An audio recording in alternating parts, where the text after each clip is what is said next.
ज्याला त्या नात्याची किंमत असते ना, त्यालाच भीती वाटत असते बघ. कारण त्याला ते नातं जपायचं असतंय ना व.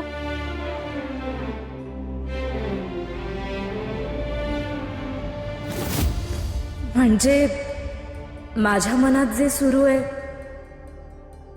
ते स्वाभाविक आहे. वय अगदी स्वाभाविक आहे.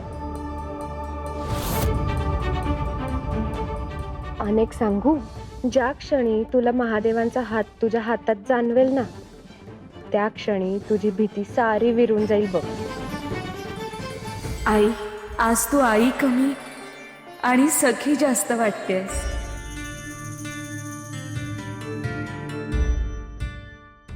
कारण काही गोष्टी लेकी आईला नाही, सखीला सांगतात. आई, सारं काही नीट होईल ना?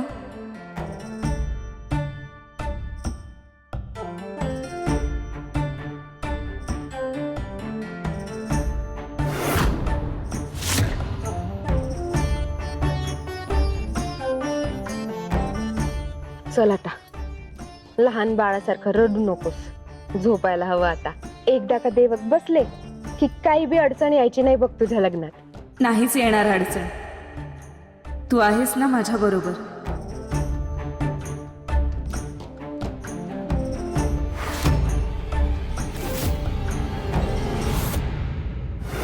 आम्हाला वाटलं होतच, हा खेळ इतक्या सहजी संपणारा नाही. मग आता काय करायचं असू नरेश? त्या महालामध्ये कोणतीच मायावी शक्ती काम करत नाहीये आणि आता आपली असुरी तंत्रविद्या सुद्धा तिथे निष्प्रभ ठरतीये. दिवसेंदिवस परिस्थिती आपल्या विरुद्ध जाते आहे आणि आपण कुणाचं सहाय्य सुद्धा घेऊ शकत नाही. कारण केवळ आपण दोघे गुप्तपणे हे सगळं करतो आहोत. विजय असा दृष्टीपथात आलेला असताना, इतक्या समीप आलेला असताना जर हातातून निसटला तर आपले सगळे कष्ट, सगळे प्रयत्न, सगळे सायास वृथा होतील. असुर नरेश, या सगळ्याला तो लखोटा सुद्धा तितकाच कारणीभूत आहे.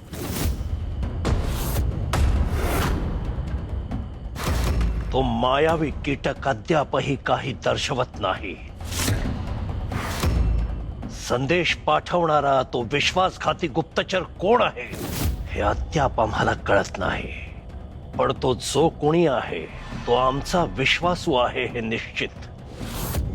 तो आमच्या अत्यंत समीप असणारा आहे. ही योजना, हे रहस्य केवळ दोघांना ज्ञात आहे,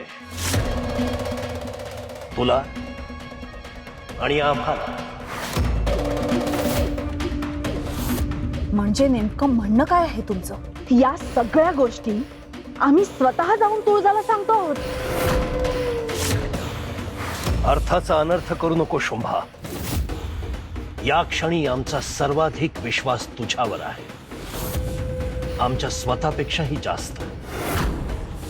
आमची प्रिय पत्नी आहेस तू.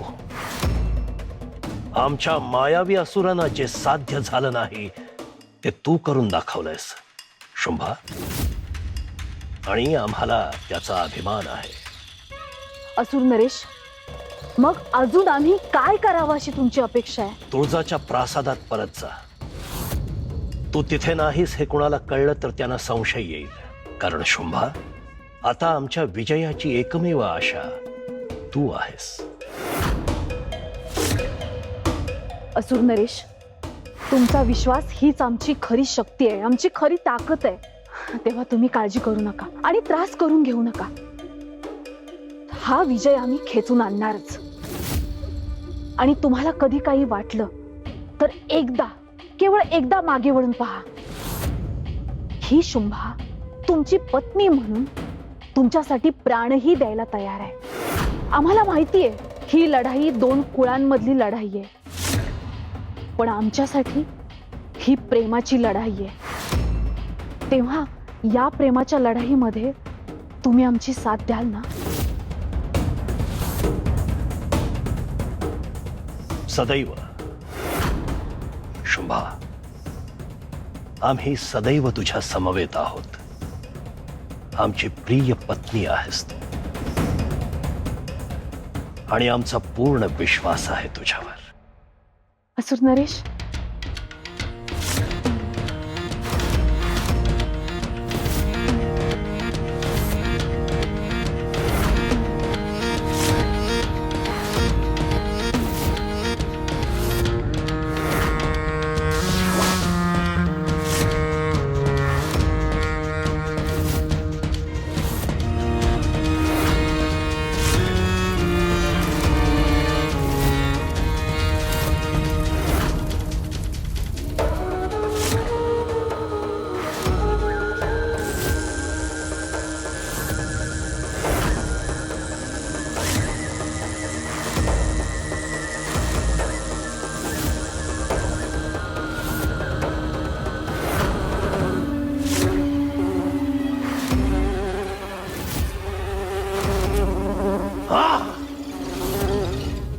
कोण आहे? कोण आहे ती व्यक्ती?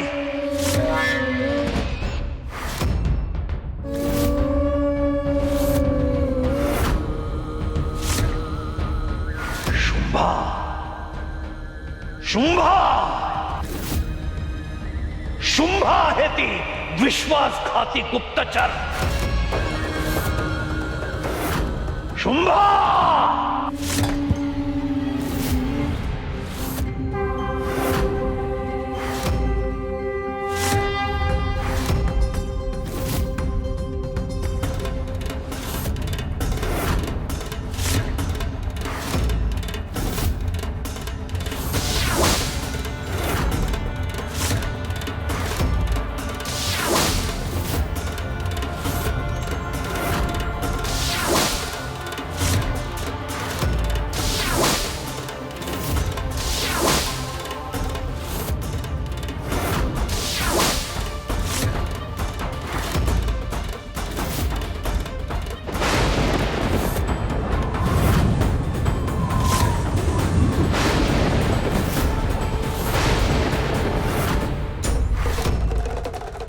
हा अजून एक विचित्र दृष्टांत. पण याच्या मागचा नेमका संकेत काय आहे? याआधीही मूळमायेने आम्हाला एक दृष्टांत दिला होता.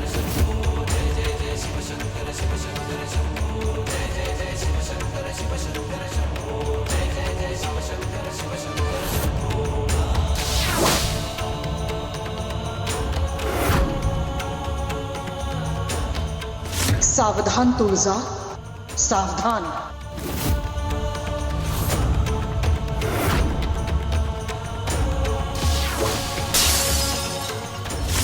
हा त्याच प्रकारचा दृष्टांत आहे,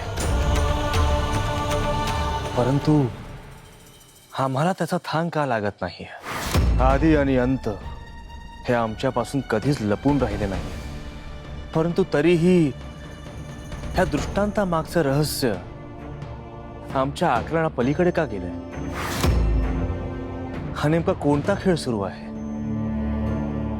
कुठेतरी काहीतरी घडतंय जे अजूनही आमच्या दृष्टीस आलेलं नाहीये.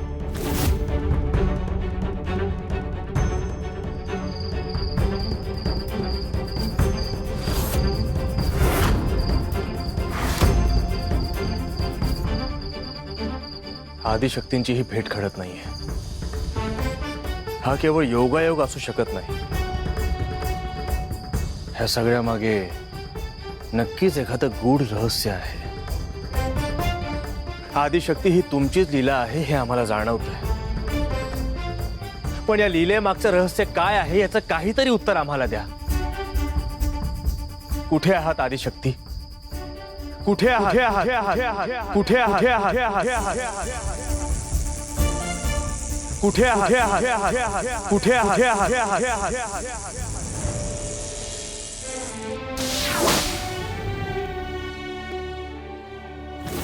आपण या अध्यायाच्या अंतिम चरणावर येऊन पोहोचलो आहोत महादेव. आता लवकरच सगळे पडदे उघडतील आणि प्रत्येक प्रश्नाचं उत्तर समोर येईल. पण लक्षात ठेवा, या अध्यायाचा अंत सगळ्यांसाठी अतिशय धक्कादायक ठरेल. अनेक सत्य उघड होतील, अनेक भ्रम तुटतील. मात्र विश्वाच्या संतुलनासाठी हा शेवट घडणं गरजेचं आहे. कारण काही रहस्य उलगडण्यासाठी काळालाही स्वतःची दिशा बदलावी लागते.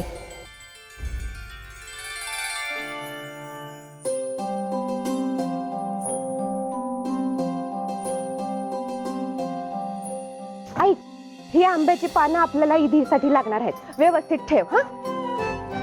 अगं नारळ अजून आली नाहीये, तू तिकडं बघ, हे मला दे. आई, काय ग? मला सांग, हे देवक का बसवतात? आता लई गडबड आहे अंबा, नंतर सांगते हा. तू पूजेची तयारी कर, हे मी ठेवते हा. अगं आई, मला सांग ना, हे देवक का बसवतात? बरं, ठीक आहे. देवक म्हणजे आपल्या कुळाची ओळख, आपल्या पूर्वजांचं, कुलदेवतांचं प्रतीक. कुठल्या बी शुभ कार्याच्या आधी त्याची पूजा केली जाते, कारण देवक म्हणजे आपल्या कुळाची पाठराखण करणारी शक्ती मानल्या जाते.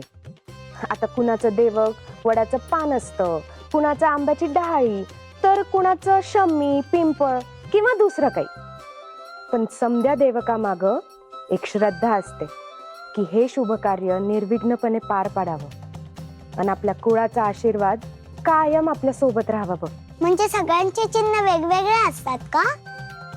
अंबा, तसं बघायला गेलं तर हो, आणि तसं बघायला गेलं तर नाही. समधी चिन्ह ही निसर्गातूनच आलेली आहे, आणि निसर्ग तर एकच असतोय. तोच आपल्याला घडवतो, निर्माण करतो, जगायला शिकवतो. एका अर्थानं तोच आपला आदिपूर्वज आहे बघ. मग अशा शक्तीपायी कृतज्ञता व्यक्त करायला नको का? म्हणूनच त्यांच्या आशीर्वादासाठी आपण ही पूजा करतो बघ. गंगाई काकू, आणि काय ग, तुम्ही काय ऐकत बसलाय? पूजेची अजून बरीच कामं बाकी आहेत. चला आवरा पटापट. वय वय, तुम्ही आता पूजेच्या तयारीला लागा. गुरुजी आता येतच असतील. हो.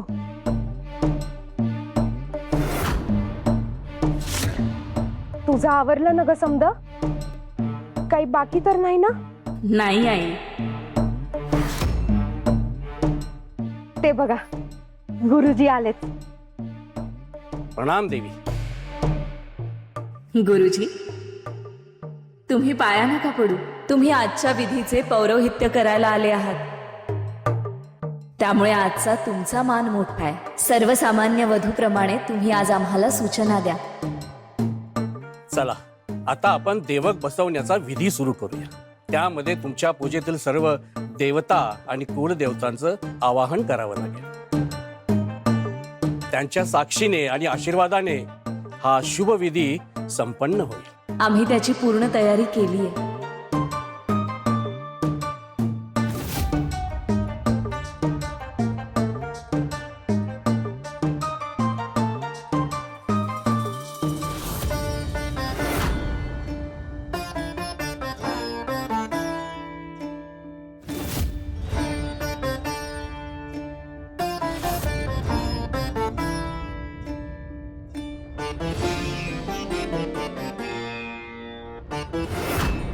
हेच आमच्यासाठी आमचे देव आहेत आणि आमचं सर्वस्व.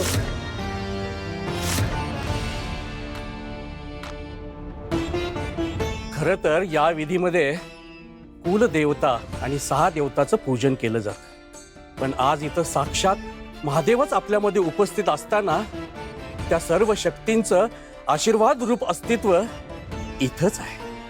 मग याच्यापेक्षा मोठं शुभ काय असू शकतं? गुरुजी, लेकीच्या घरचे देव आणि कुलदैवत सोबत घेऊन आलो आहे म्या.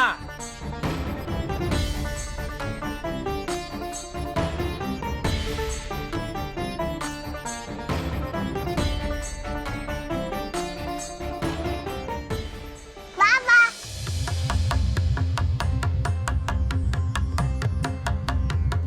मला वाटलं माझ्या दोन्ही लेकी माझी वाट बघत असतील, पण दुसरी लेक कुठं दिसेना बाबा.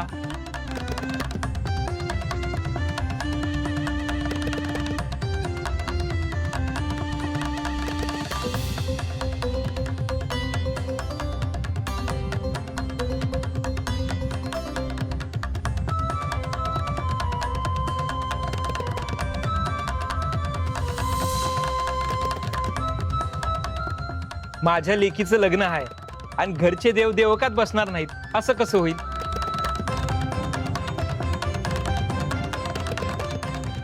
गुरुजी, तुम्ही पूजा मांडाय घ्या. आता म्या आलोय ना, समद म्या बघतो.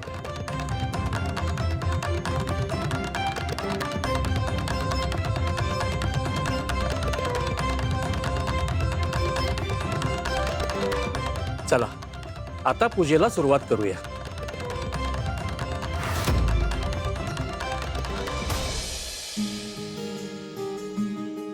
बाबा येताना काय आणलं तुम्ही मला? अरे देवा, विसरलोच म्या. या लेकीचं लग्न आहे म्हणून उत्साहात निघालो आणि या दुसऱ्या लेकीला विसरूनच गेलो. बाबा तुम्ही मला विसरलात? जा, आता मी तुमच्याशी बोलणारच नाही. अगं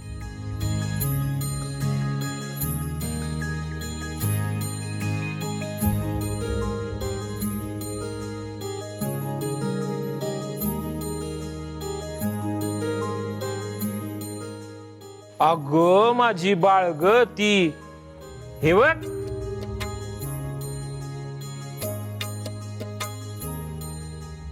अंबा, आता तरी हस. बाबा हे मी आईला दाखवू? वय वय जा.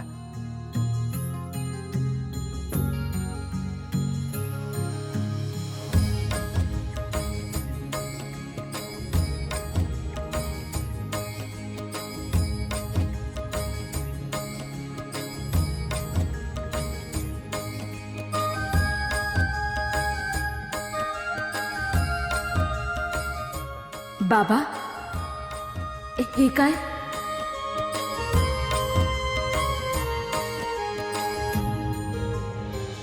मोठी असलीस, देवी असलीस तरी बाळच आहेस माझं.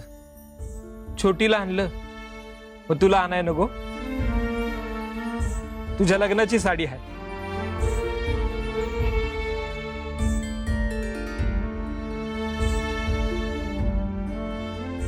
तुझ्या माहेरची साडी आहे. आता तू सोन्याच्या महालात राहतीस. तुला शोभल का नाही मला ठाव नाही, पण तरी बाबा,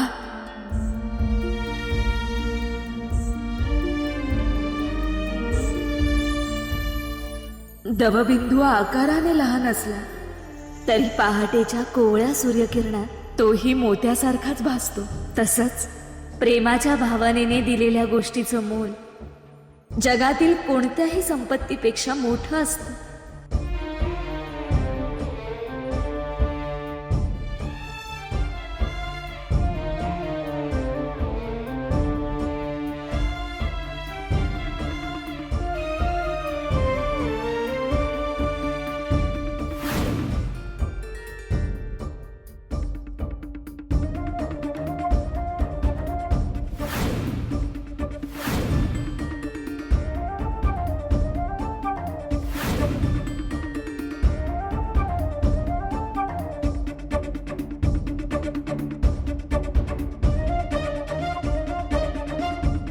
पुरी किती लवकर मोठ्या होतात ना. कालपर्यंत घाण्याभोवती धुडगूस घालणारी तुळजा देवी कशी झाली, कौतिकच वाटतंय बघ. कालपर्यंत घाण्याभोवती धुडगूस घालताना ओरडणारा बाप अचानक लहान मुलांसारखा रडायला कसा लागला?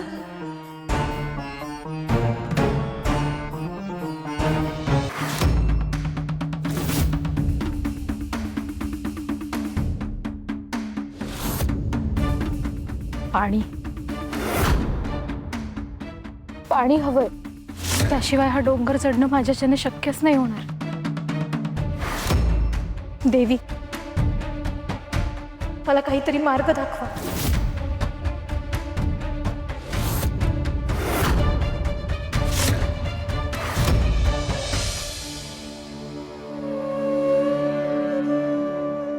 काय झालं बाबा? काय नाही पोरी, स्वतःच्याच आयुष्याचा विचार करत होतो. काय होतं आमच्याकडे? कोरड्या जमिनीवर वर्षानुवर्ष पाऊस न पडावा आणि रखरखीत होऊन जावं तसं झालं होतं. पण तू आलीस आणि पहिल्या पावसाच्या सरींनी जमीन पुन्हा जिवंत व्हावी तसं सगळं बदलून गेलीस. बाबा तुम्ही हे काय बोलताय? खरी ऋणी तर मी आहे तुमची. पावसाच्या सरी जरी धरतीला फुलवत असल्या तरी आभाळाने साथ दिली नसती तर त्या सरी जन्मालाच आल्या नसत्या. तसंच तुम्ही मला जपलं, वाढवलं, म्हणूनच आज मी इथवर पोहोचू शकले. बाबा, माझ्या आयुष्यात पडलेला प्रत्येक आनंदाचा पाऊस तुमच्याच मायेच्या आभाळातून आलाय. बाप लेकीचा प्रेमळ संवाद झाला असेल तर देवक बसवायचा विधी सुरू करायचा का? गुरुजींची तयारी झाली आहे.